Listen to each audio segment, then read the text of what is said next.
Sa pamamagitan ng Pasko, ang mga tao ay nagkakaroon ng pagkakataon na magsama-sama, magbigayan at magpakita ng pagmamahal sa isa't isa.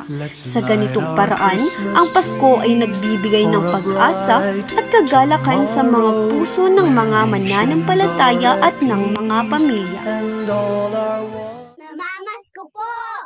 Thank you! Ang babait ninyo! Thank you! Tayong lahat ay may iba't ibang kahulugan ng Pasko.